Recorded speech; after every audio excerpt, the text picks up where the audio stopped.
Sawadika.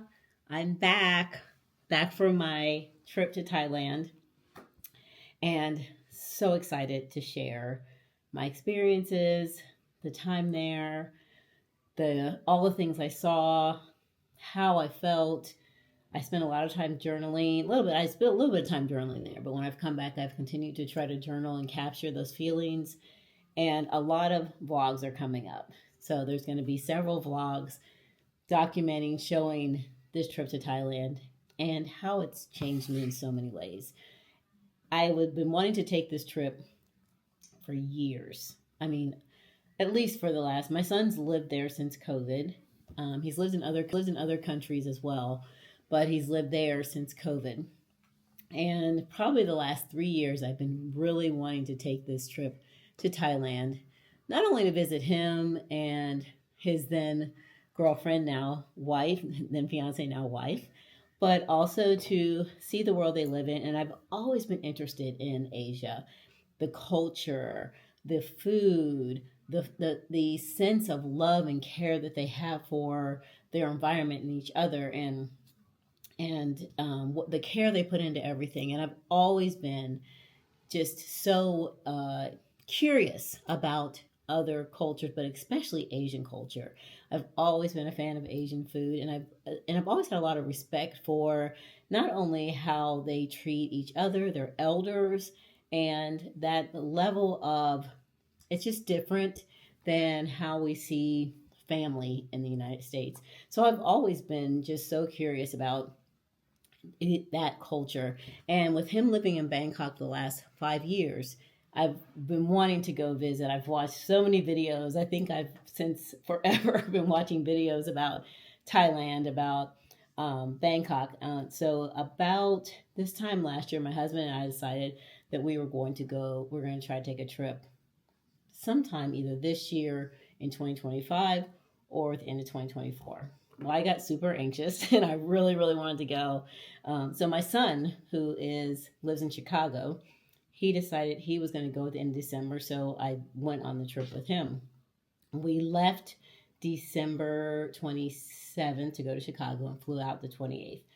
I'm going to share the whole travel. This was my first time traveling international. This is my first time eating a meal on a plane. All the things that probably a lot of people do in their 30s and 40s, but I'm doing in my 50s, and I'm so excited that I did it. It was such a different experience, and I so many firsts for me on this trip. And I think as we age, we tend to get sometimes comfortable with just everyday life and not want to experience new things. But for me on this trip, everything almost was a first. And so I found that I had to be very open, and I told my husband this when I came back, to be flexible. Flexible, not stressed, relaxed, and flexible. And one thing that I truly brought home, and I didn't even bring my journal down, I have my computer here because I do have some of the notes that I wanted to share just on this podcast of a quick overview of the trip, is that I took away is, number one, to be flexible and to not overthink everything, but to be aware and to enjoy the process. So these were like landing in a different country for the first time and not knowing like what to do, where to go. And then at the same time, I'm trying to film this because I want to capture all this so I can go back and look at it.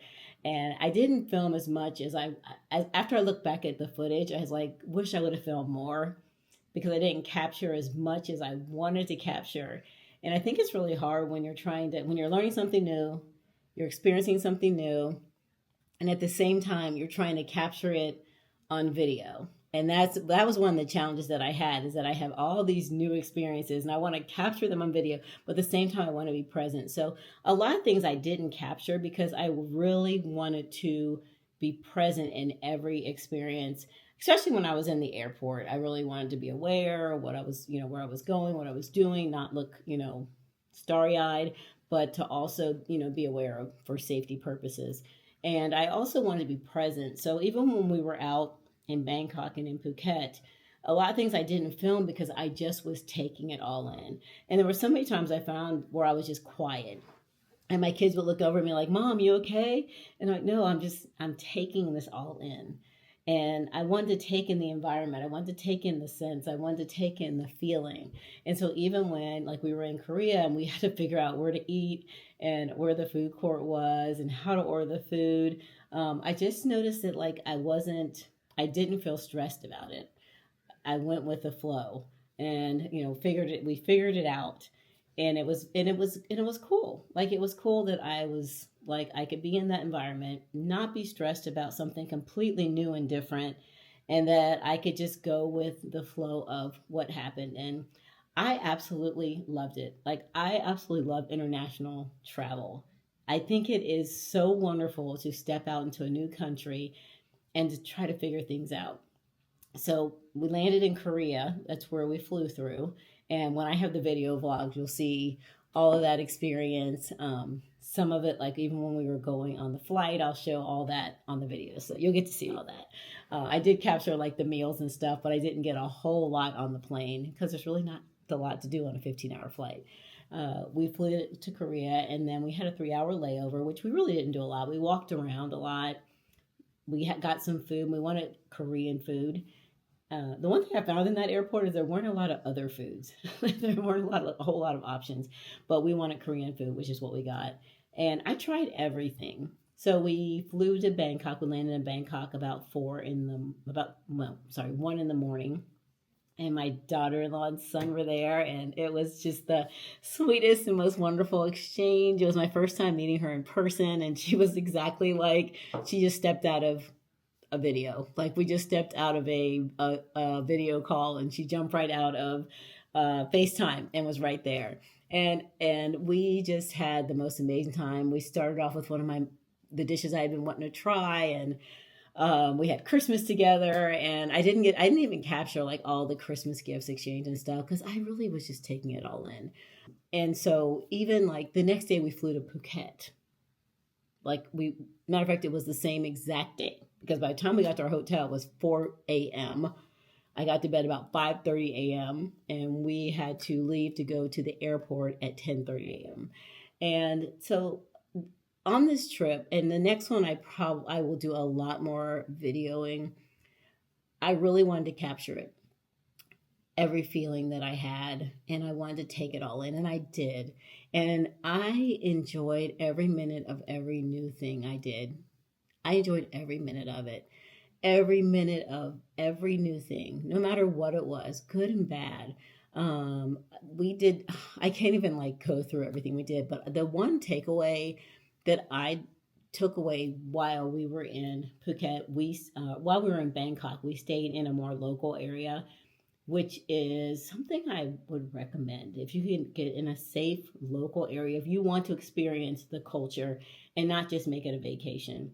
We could have stayed in like a really swanky hotel in the middle of Bangkok City, but we stayed in a community where people live, and we stayed at almost like I would say it's probably like a transit hotel, more for people who are just kind of going like through Bangkok or backpackers, things like that, because it was right in the middle. So everything was local. We had local not even restaurants, like food stands, tons of local food stands. So we would go out, explore.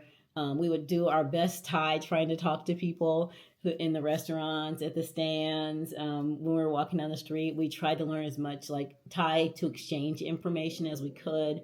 And I did once I left, I had a little bit more Thai under my belt, but I definitely want to learn to speak fluent Thai before I go back, or at least be able to have a extensive conversation in Thai. But that was one of the things that I would encourage if you want to learn more about a culture is to stay in a local area. But I'll share some of that. I'll share a lot of the footage of that.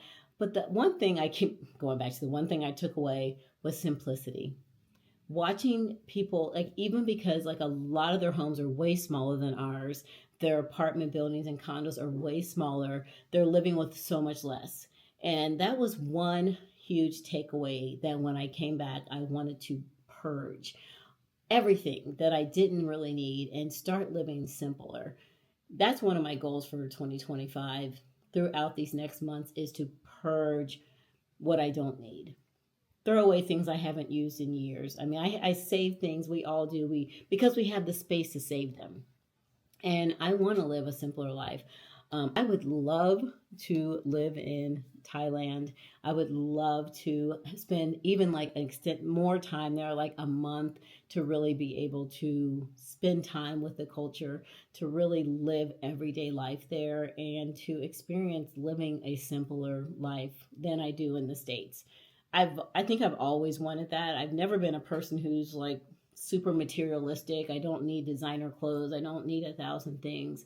I don't even like, I wear makeup from the convenience store, from Target. I'm not a big makeup person. My facial routine is really simple. I've never been someone who needed a whole bunch of things. I've always wanted to live simpler, but when we're in this culture of where, you're always seeing things that you feel like you have to get. So look forward to more the vlogs coming out. I got a lot of editing to do. I'm still taking things off my camera. I've uploaded things on my phone, but this is one of my little cute things I got on my phone. I love this little thing. I'm trying to get editing done. It's taking me forever, but they will be coming out. Maybe, I don't know when, but they will. So stay tuned for those. But I did want to share some of my biggest takeaways, which was simplicity in life and enjoying the small things. And every opportunity you had, my mantra for this year is I want to collect experiences and not things. So purchasing things will not be part of my year, even with my plants. Like, I'm not even interested in expanding that as much as I love my plants, but I'm going to appreciate the ones I have and try to take really good care of them. So collecting experiences instead of things. I'm going to be looking for experiences in my local area. I really want to try to find more experiences in my local area, but maybe if I can connect somehow with some of the Asian culture in this area. I want to find a really good, authentic Thai restaurant. I haven't yet, but I want to find a really good, now that I know what authentic food tastes like, I want to find an authentic Thai restaurant. I want to find things that are authentic and real. I don't want to spend my money and energy and time on things that aren't authentic. And that's kind of been how I've been like that for a long time. Like eating at restaurants that are chains, I'd rather eat at a local restaurant. The same thing I did in Thailand. Like I preferred going to the restaurants run by the families, the stands on the side of the road, versus going to a huge establishment. And we did a couple of those, but we did most of the restaurants we ate at were ones that were smaller restaurants. So anyway, this is just a quick, a little bit of what I came back with from this trip to Thailand. I wish I could go there at least every 3 months. I wish I could go there. Minimum, I wish I could go every 6 months. I think I could actually do every 6 months. But 3 months, I would love to. And I really want to do an extensive stay. One of my goals for my life is to do more of that. To do more of that. I want to see the world. I do. I feel like God has made all these beautiful things in the world, and we only see a little segment of it, very small segment of it, in our neighborhoods and in the United States. There's this whole world with all these other continents out there that God has created, and I want to see them. So anyway, that's just a little takeaway from my Thailand trip. I look forward to sharing more of the vlogs with you that are coming. I just got to get down and sit here and get my butt editing. And thank you guys for being part of this community. Happy New Year. Sabaydi Pai Ka, which is Happy New Year in Thai. I may have got that, totally butchered that. So if someone Thai watches this, please correct me. But I believe that is Sabaydi Pai Ka. Happy New Year. Sabaydi Pai Ka. But I'm learning. I'm going to learn Thai. I'm going to learn Thai and Spanish. I'm going to be speaking. I promise you. Anyway, you guys, Happy New Year, and I'll see you guys on the next vlog. And keep reaching for your sweetest life. Bye, guys.